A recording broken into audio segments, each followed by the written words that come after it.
A little over 2 years ago, I decided I was going to make my first video game. I started learning Unreal Engine, and after a few months of practice, I set out to make the real deal. It was going to be a single-player survival game, like Subnautica, but in the snow. I had concept art made, as well as an early prototype.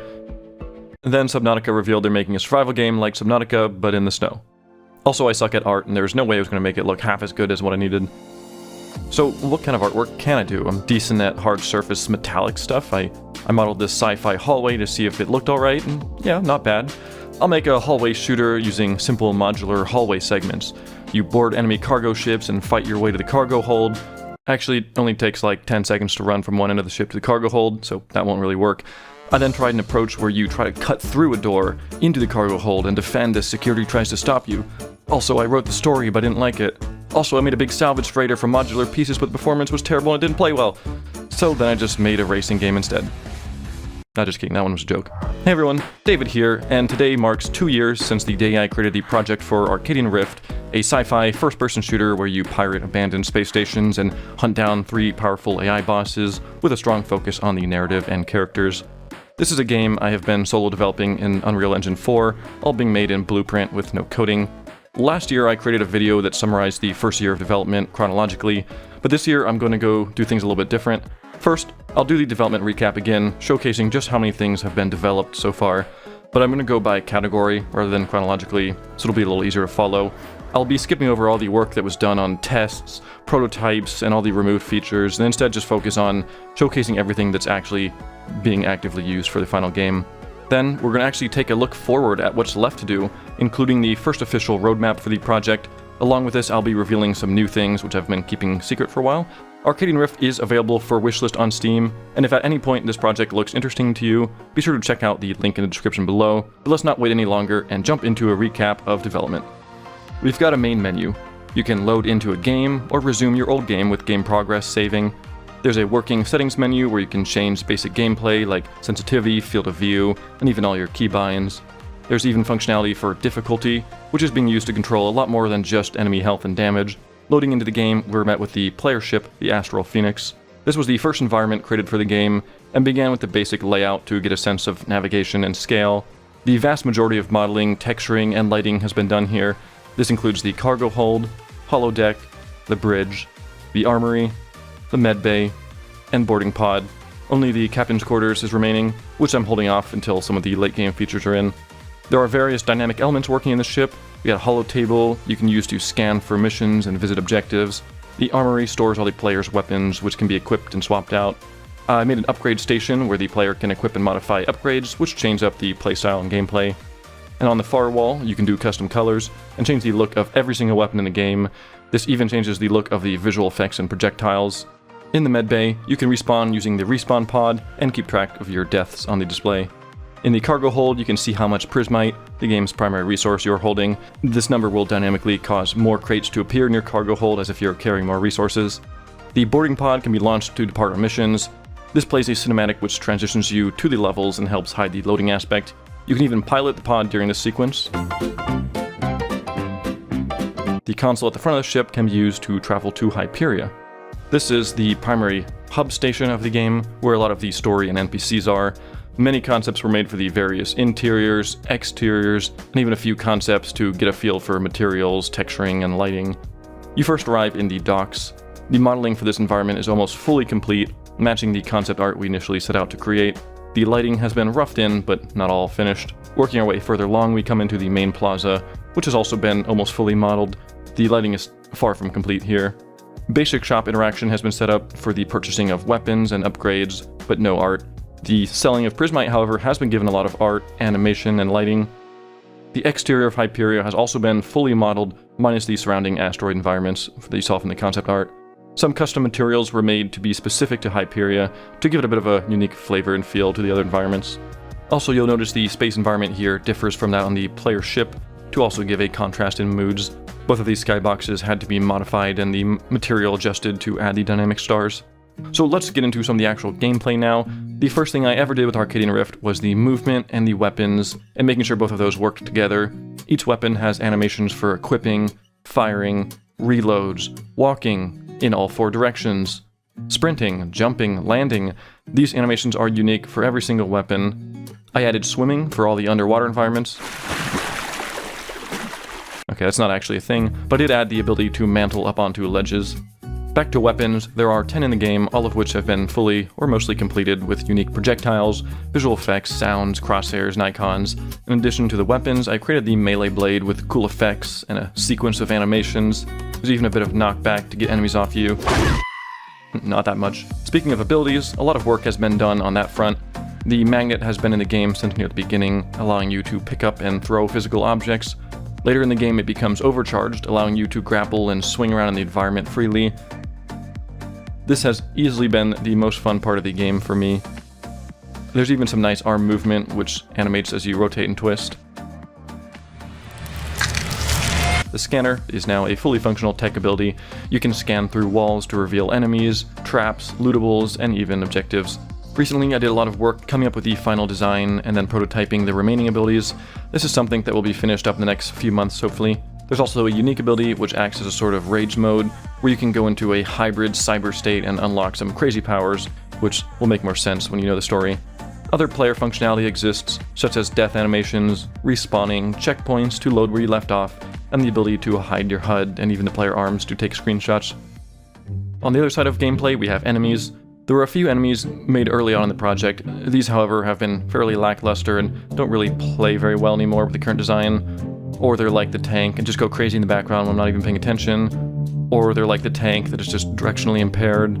Or they're like the tank that can be defeated by a single cone. Let's also take a quick moment to honor the fallen owl boys, who were used to test the early combat.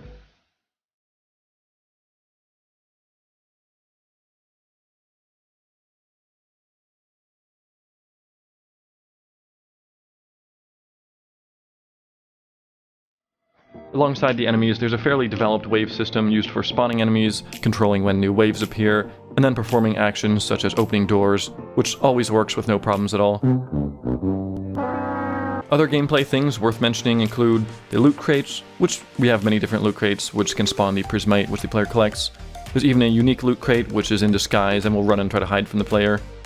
The doors have seen a lot of work, with unique colors and indicators depending on the state.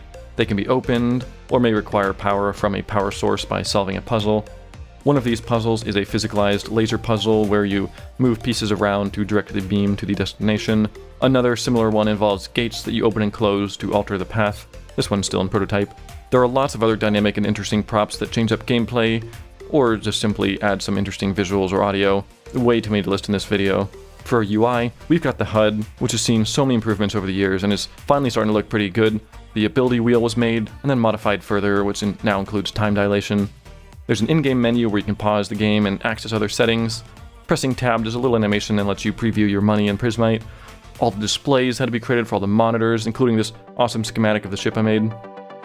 Moving along to levels and environments, I've managed to create the tutorial mission, which is the most complete of everything. There's 4 rooms which guide the player through the basics of the game and teach them things like doors, enemy spawns, weapons, loot, and then they also unlock the magnet here.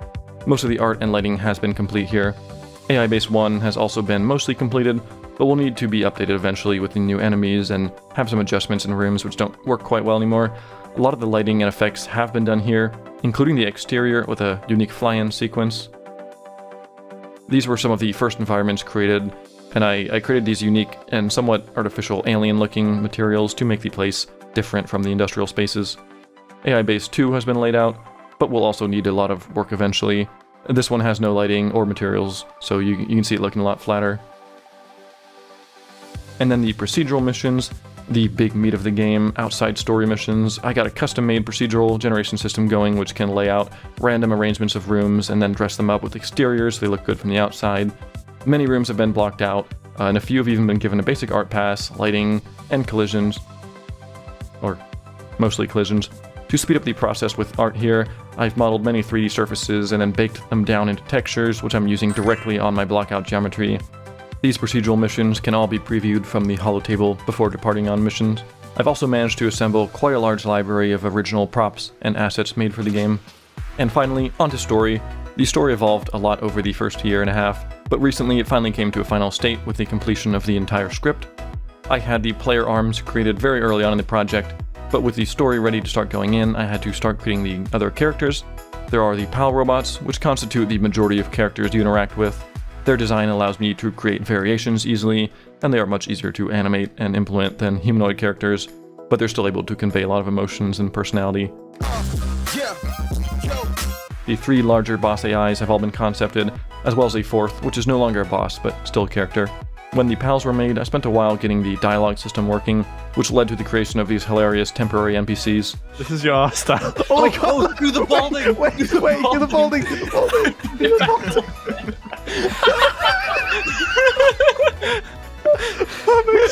This isn't me now, this is me in 20 years! The dialogue system proved to be fairly successful, as I'm now able to lay out entire chapters of the story in a matter of hours to days even. I've already laid out the first 8 chapters of the game, which is fully playable with no issues. What the fuck? Oh, don't worry, I fixed that one. And that one.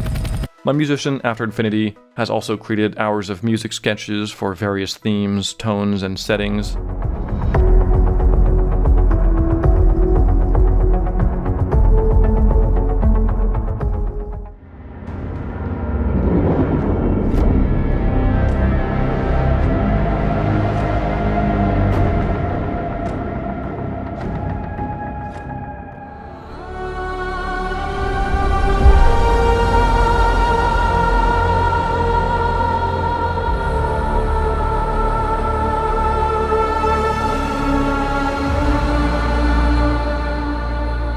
He also created sound design for all the weapons.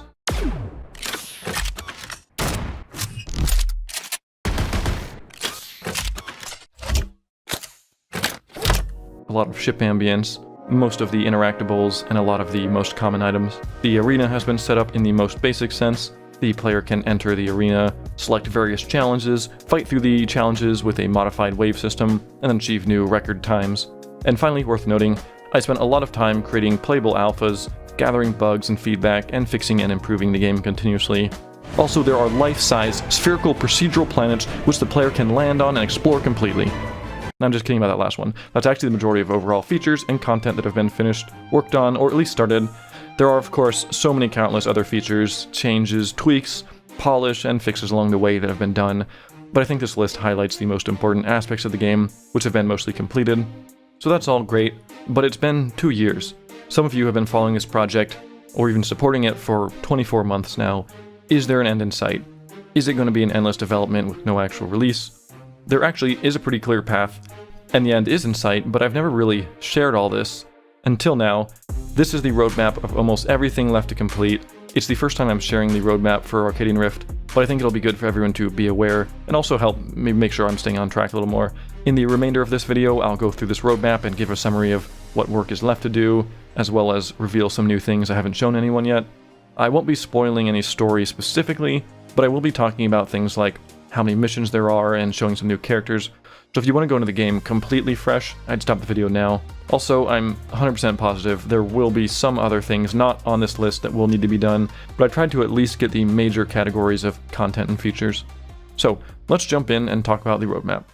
Currently, I'm working on the enemy redesign. Some of these are already just existing ones that I just have given names now. This is going to be probably the largest thing on this whole list to do. This is going to take me quite some time, multiple months, but I can say that it's already going very well. These new AI are much better than the old ones. They're much smarter, they can do a lot more, they're just more interesting to fight, they're a little more dynamic. That's what I'm working on now. Then we're going to move into the abilities. This is something that you saw in a previous devlog when I was doing the concepts of all these different abilities and trying to try them out.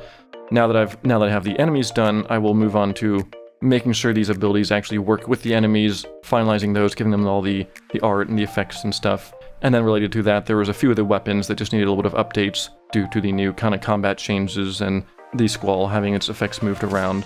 Then I would really like to get the cyber ability upgrade system working. This is something kind of like the player upgrades, which I don't need to have in the game, but I do really think it's important to let players have a cool upgrade system. After that, it's going to be a pretty important thing for the project. I'm just kind of calling a big standardization phase. This is where I really want to start locking some things in, getting things to what I consider like a pretty gold complete standard. Things like the tutorial, which I made a while back, I tested it, we got some good feedback. Need to go in, put all that feedback in, really work on the lighting materials, and make sure things like the performance is good. I've kind of been having the performance good enough so far, but I really need to make sure it's not just good enough, but it's actually good. I need to get the performance working.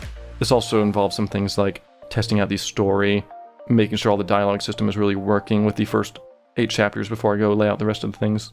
Then I'll be moving on to the Archives, which is one of the story missions. And in order to make things a little clearer, I think I'll just kind of explain how the story is laid out as far as missions. The missions go tutorial, and then what I'm calling AI Base 1. This is the AI base that I already made a while back and you've seen for a long time. Then I would go to something what I've been calling the guild missions. There's guild mission 1, which is the Archives. And then you go to AI Base 2, then you do guild mission 2, then AI Base 3. And this is what I did to kind of... the story missions don't seem so repetitive. It's not like procedural, AI base, procedural, AI base. You get some procedural, and then you get some nice handcrafted guild missions in between. The first of these is the Archives. This is something that's actually been under development for quite a while, and I haven't really shown anything from this. I have someone helping me with this, doing the layout and the block out of the maps and the concepts of some of this stuff. The beginning of the Archives mission may end up becoming like a little demo of the game at some point. After that Archives kind of stuff is working good, I will move on to finishing up the story layout now that I know the story is all working and the performance is all fine and the dialogue stuff's good. So I will lay out the remaining chapters as well as finish up the pals, which is something I've been working on for a little while, and I haven't really shown too many of these characters, but here's a little demo of like some of the different pals and the different characters you'll be seeing in the game, and how, while I can't have a whole bunch of random humans, I am able to use these robots to get some kind of different expressions and different shapes and different colors to make characters that hopefully people will still enjoy, even in these kind of robot forms. At that point, I'm going to move into a phase where I just start moving through those levels I was just talking about, starting with AI Base 1, just kind of redesigning it with the new enemies, fixing up some stuff, doing some of the story things, as well as moving on to creating the actual first boss encounter, which is going to be a pretty big challenge. But coming out of that, I'll be doing the exact same thing again on the AI Base 2, and then moving on to the Derelict, and finally AI Base 3. So at that point, pretty much the levels of all the main like handcrafted missions of the game should be pretty much done around that point, as well as all the bosses, which will then bring me into working on the space station, which at this point is already like, you can see the modeling has been almost finished recently. All the environments are there. It's just a matter of kind of finishing up the back areas, doing the lighting, making the fly-in sequence a little better. I'll be adding in all the NPCs on this station. From then on, it'll be just really like honing in on the story stuff, getting some of those remaining story things done. There's some chapters that are kind of a little separate and have some different stuff I can't talk about. There's also a few characters that I'll need to make sure they're all finalized and designed. Things like the pirates, I'll probably be showing in a future devlog, but you can see here I'm working on a few NPC pirates that are on the space station. Also, here's a cool little character that we've been working on called Big Rocco, and we've been doing some concept arts for him recently. At that point, I will be doing one of the final remaining missions that's a kind of handcrafted mission, which I'm leaving till the very end because it's not super important. It's kind of an optional mission anyway, which is the Leviathan mission. And at that point, we're kind of getting in the home stretch. All the levels will have been done, most of the story will have been in. At that point, it's starting to just kind of finish some of the remaining things, improve some things, beginning with the procedural missions. This is something that I have the procedural missions, figured out and they're kind of working, but I do want to spend some serious time on the procedural missions, beginning with a kind of overall consideration on the design of how I want them to work, and then of course doing all the art and making the room start looking good. And then the upgrades, which is something that I already have pretty much all working and tested, and I have the whole upgrade art stuff. It's just a matter of finishing up the upgrades. I have a big list of remaining upgrades. I just need to go put them in, and after that, now we're really like in the home stretch. Things are pretty much done. We're in what I'm calling like the kind of late alpha stage, because at this point the story will have hopefully been pretty well tested. I'll have gone through, and any little changes that I want to make with the story or the levels I can make, and I've been using temporary voice acting for everything so far. I can just redo the temporary voice acting myself, and then at this point we'll get the actual voice actors to do the actual voice acting, because hopefully the story will be finalized at this point. Nothing will be moving, so we'll get that voice acting in, continue with things like testing, bug fixing, and I'll be doing some of the kind of late game stuff like the trophies or achievements. And I'm thinking about having the achievements / trophies, something that actually is in the game as well. It's not just like, oh, you got an achievement, but also the game will have little like kind of in-game trophies. Things like the enemy database where you can scan enemies and learn about them, which will then lead me to those are the things I kind of need in order to finish up the captain's quarters. And then after that, like, the game is pretty much done. It's just finishing things like the story, making sure the story, even though it's sort of already been in by now, just really polishing it up, getting all these animations to sync up with the voice acting, Things like the kind of more cinematic experiences, just making sure they're looking good, they're detailed, there's effects and everything, and really polishing that stuff up. At that point, it's what we're in the kind of beta phase. I'll probably move on from it being alphas to betas at that point. More testing, things like the arena, which are in the game a little bit now. I'll probably be working on the arena a little more during beta, just kind of making the arena experience a little better. And any of the remaining like stretch goals we have, we'll be using that time to get a lot of community feedback if there's any kind of final things we want to work in, putting in those little fun Easter eggs and whatnot. And also really starting to market the game around then, doing a lot of videos, doing a lot of content, showing about my game, getting ready for launch, which then brings me to the final stage, launch, releasing the game. Very end of the roadmap, looks far away, but we can get there. I am getting there, we're working bit by bit. And as far as launch goes, once I launched, the very first thing I'll be doing is, keeping an eye on any problems people are having, make sure I push any fixes or whatever, as well as continuing to market that. There will be a lot of marketing post-launch. I'm going to have all sorts of videos. And then finally, post-launch, I would like to have a little bit of new content to the game.